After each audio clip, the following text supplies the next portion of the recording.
समारोह के इस कार्यक्रम में मंच पर विराजमान मुख्य सचिव सुधांशु पंत जी और सचिवालय कर्मचारी संघ के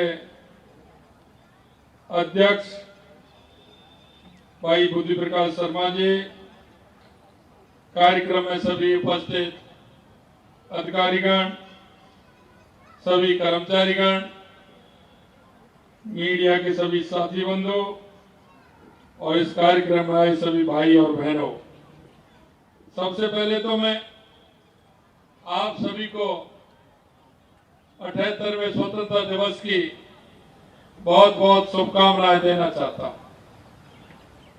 आज हमारा ये 78वां स्वतंत्रता दिवस हम मना रहे हैं और मनाते हुए हम गौरवपूर्ण जो हमारा इतिहास है उस पर हम गर्व भी करते हैं, क्योंकि ये हमारा इतिहास जिस तरह से हमारे पूर्वजों ने आन बान और शान के लिए, देश की आजादी के लिए अपने आप को समर्पित कर दिया। मैं आज उन सभी को भी नमन करना चाहता हूं जिन्होंने देश की आजादी में अपना महत्वपूर्ण योगदान देते हुए अपने आप को समर्पित कर दिया। मैं उन तमाम हमारे सभी सैनिकों को, हमारे अर्धसैनिक बलों को, हमारे पुलिस के सभी जवानों को भी मैं बहुत बहुत धन्यवाद और साधुवाद देना चाहता हूं कि उनकी कर्तव्यपरायणता के कारण, उनकी मेहनत के कारण हमारा आज देश पूर्ण रूप से सुरक्षित है। ये अगस्त का महीना है, हम सब भारतवासियों के लिए बेहद खास होता है, क्योंकि 1947 में आज ही के दिन हमारे देश ने सदियों की गुलामी तोड़कर और हमारे उन पूर्वजों ने आज के दिन 15 अगस्त 1947 को हमें स्वतंत्र कराते हुए एक नए सोपान को आगे बढ़ाने का काम किया। हम सब के लिए महज एक तारीख नहीं है, ये दिन हमें एहसास कराता है कि आज जिस तरह हम कार्यक्रम मनाते हैं और आजादी के लिए भारत मां के न जाने कितने सपूतों ने अपने प्राणों की बलिदानी दी है, उनको भी हम नमन करते हैं। देश की आजादी के लिए भारत भूमि की बलिदानी पर अपने प्राणों की आहुति देने वाले अमर शहीदों को भी नमन करता हूं, श्रद्धा सुमन अर्पित करता हूं। देश की सीमा पर तैनात हमारे जवानों और इस राष्ट्रीय पर्व की हार्दिक शुभकामनाएं भी देता हूं। एक सच्चे नागरिक और सच्चे कर्मचारी के कर्तव्यों और दायित्वों का जिम्मेदारी निर्वहन करके हम देश की स्वतंत्रता को सुरक्षित रख और राष्ट्र के विकास में अपना सच्चा योगदान दें। इसी योगदान के प्रण से हम हमारे इस देश को आगे बढ़ा सकते हैं। सही मायने में आज का जो ये दिन है वो हमारे को याद दिलाता है कि हमारे देश को, हमारे प्रदेश को हमें किस तरह से आगे बढ़ाना है। हमारे इस प्रदेश को आगे बढ़ाते हुए नीतियां, योजनाओं से संबंधित प्रदेश सरकार के फैसलों की क्रियान्विति में सचिवालय के अधिकारी और कर्मचारियों का बहुत बड़ा योगदान रहता है। यही नहीं, मैं आपको बताना चाहता हूं, पहले भी मैंने कहा था, ये सचिवालय हमारी राजस्थान की 8 करोड़ जनता का विश्वास का और सम्मान का प्रतीक है। हमें सचिवालय में बैठ करके उन योजनाओं को ठीक प्रकार से उनको आगे ला करके हमें काम करना चाहिए। सचिवालय प्रशासन के शीर्ष संस्था होने के नाते हमारा दायित्व भी है कि हम राज्य सरकार की योजनाओं को तुरंत गति से जनता तक पहुंचाएं, ताकि उन योजनाओं का समुचित लाभ उनको मिल सके। सचिवालय कर्मचारी संघ अधिकारी और कर्मचारी के हित में समय समय पर सरकार के समक्ष मांगे रखता है और सरकार इन मांगों पर विचार यथासंभव कर्मियों के हित के निर्णय भी लेती है। हमने बजट में राजकीय कर्मचारियों को पदोन्नति के अतिरिक्त अवसर उपलब्ध करवाने के लिए पदोन्नति हेतु निर्धारित अनुभव में 2 वर्ष की छूट भी दी है। कार्मिकों के समय पर पदोन्नति होने से उनकी कार्य क्षमता में नया जोश और नई ऊर्जा आएगी और ऊर्जा का संचार भी होगा। सचिवालय सेवा के अधिकारी कर्मचारियों की संस्थापन संबंधी सभी कार्य समयबद्ध तरीके से किए जा रहे हैं। 2024-25 में राजस्थान सचिवालय सेवा की विभागीय पदोन्नति की समिति की बैठक में निर्धारित समय में आयोजित कर 1 से 19 अधिकारी और 1 से 30 कर्मचारियों को पदोन्नति दी गई है। हमारी सरकार कर्मचारियों से जुड़ी समस्या के सकारात्मक समाधान के लिए हमेशा प्रयासरत है।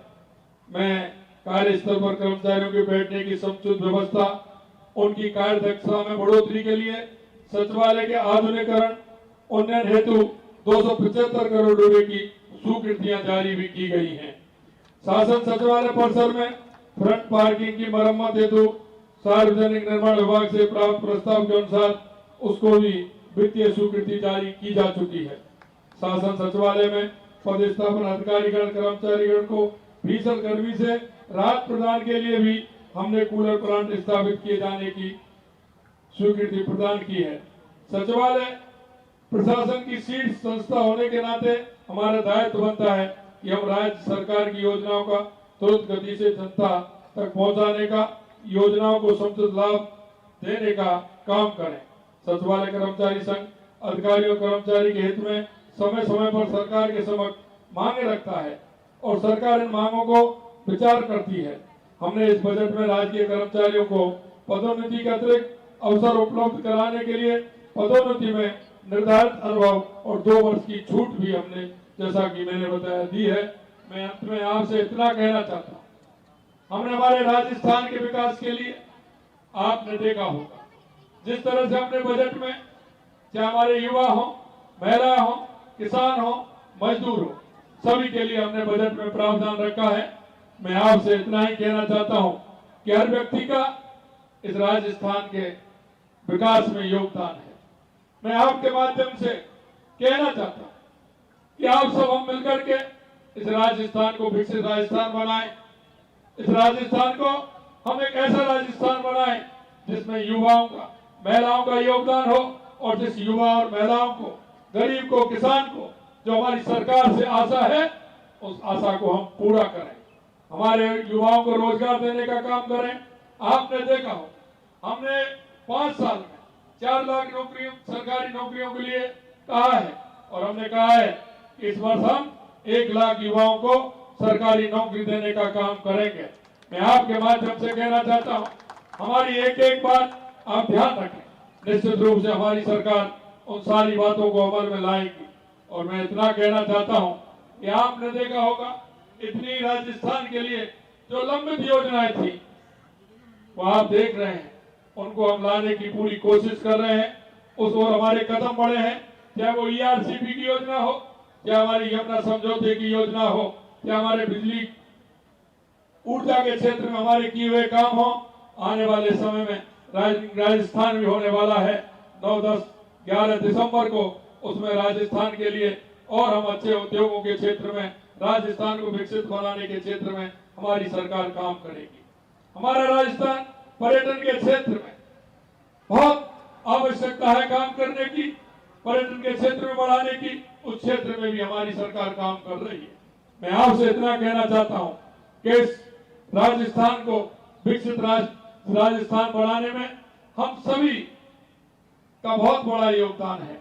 आप सभी से इतना ही है कि आप सभी अगर एक कदम बढ़ाएंगे तो राजस्थान 8 करोड़ कदम बढ़ेगा, क्योंकि राजस्थान का हर व्यक्ति उस विकास के लिए पूरी तैयारी से खड़ा है। हम राजस्थान को हर क्षेत्र में विकसित करें, हर क्षेत्र में हम आगे लाएं, चाहे वो खिलाड़ी के क्षेत्र में हो, चाहे अन्य क्षेत्रों में हो, कृषि के क्षेत्र में हो और हमारे उद्योग के क्षेत्र में हो, पर्यटन के क्षेत्र में हो। मैं आपसे इतना ही कहना चाहता हूं कि हमारे सचिवालय कर्मचारी हमेशा प्रशासन के साथ चलते हुए उन योजनाओं को ठीक प्रकार से क्रियान्वित करते हुए आगे चलें। और मैं अंत में यही कहूंगा कि हर व्यक्ति का काम निर्धारित है और निर्धारित काम को अगर हम करेंगे तो निश्चित रूप से राजस्थान के विकसित राजस्थान होने का हम पूरा काम करेंगे। अंत में आप सभी को इस 78वें स्वतंत्रता दिवस की पुनः शुभकामनाएं देना चाहता हूं। आपकी जो मांग आपने रखी है निश्चित रूप से उन पर विचार किया जाएगा, क्यों कि हमारी ये कड़ी है और ये कर्मचारी और अधिकारी मिलकर के काम करते हैं। मैं आपसे कहना चाहता हूं, आप हमारे उस सरकार के वो प्रमुख स्तंभ हैं जो आप काम को गति देने वाले हैं, काम को आगे बढ़ाने वाले हैं, और राजस्थान की जनता जो आपकी तरफ देख रही है उस काम को आप करने वाले हैं। अंत में आप सभी को पुनः बहुत बहुत धन्यवाद और साधुवाद। पुनः स्वतंत्रता दिवस की आप सभी को शुभकामनाएं। जय हिंद, जय भारत, जय राजस्थान।